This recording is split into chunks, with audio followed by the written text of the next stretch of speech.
Suki's Kimono by Shuri Ugaki. On the first day of school, Suki wanted to wear her kimono. Her sisters did not approve. "You can't wear that," said Mary. "People will think you're weird." "You can't wear that," said Yumi. "Everyone will laugh, and no one will play with you. You need something new, Suki. You need something cool." But Suki shook her head. She didn't care for new. She didn't care for cool. She wanted to wear her favorite thing, and her favorite thing was her kimono. Suki's obakan had given her the kimono. The first time Suki wore it, her obakan took her to a street festival where they slurped bowls of slippery cold somen noodles and shared a cone of crunchy shaved ice topped with sweet red bean sauce.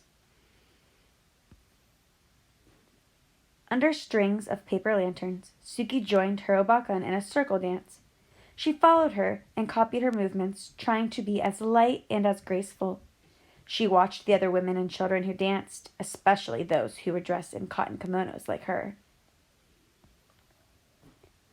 Later, Suki sat so close to the stage that when the taiko drummers performed, bum, bum, bum, bum, she felt like she'd swallowed a ball of thunder and her whole insides quaked and quivered.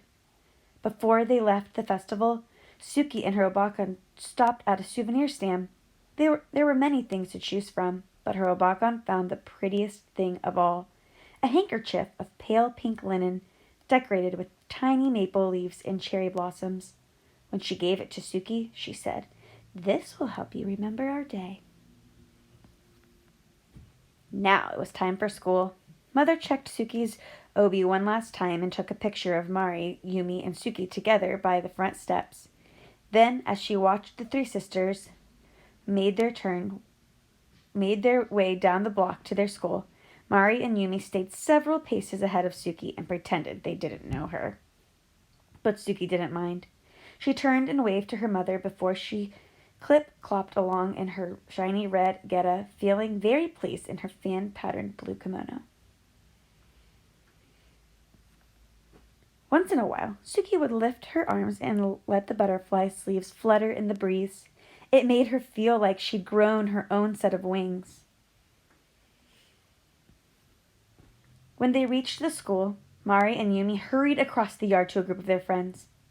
Suki stopped and looked around.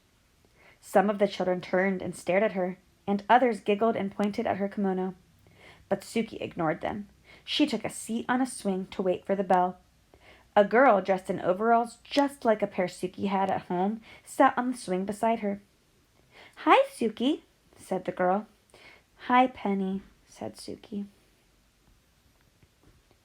"How come you're dressed so funny?" Penny asked. "Where did you get those shoes?" Suki lifted her feet off the sand and wiggled her toes. "I'm not dressed funny," she said. "My grandma gave me these shoes."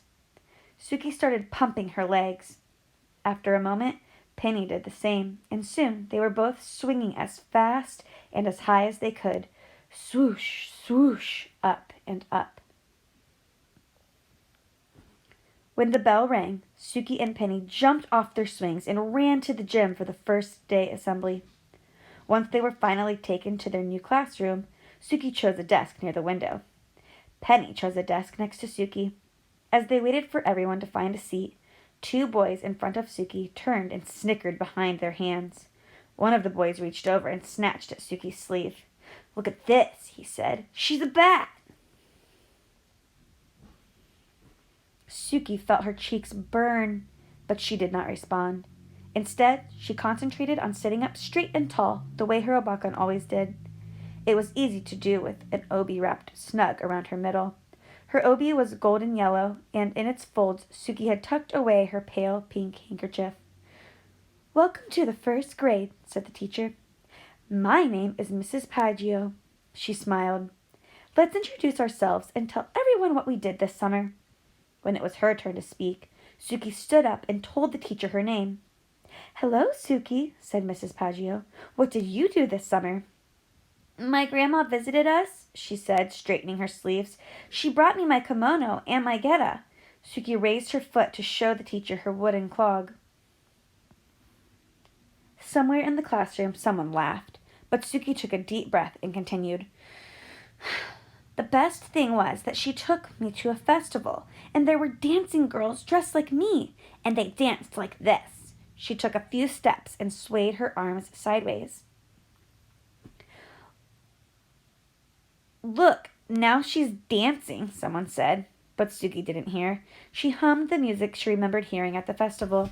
She remembered how it felt to dance barefoot in the open air on fresh-cut grass that tickled her toes. She tried to picture the other dancers, how they moved forward in the circle with the rhythm of the music, how they stamped their feet, first right, then left, swung their arms, first up, then down, how they stepped back and back and back, then clapped. When Suki couldn't remember the next step, she made it up just to keep dancing. 1, 2, 1, 2, 1, 2, stop.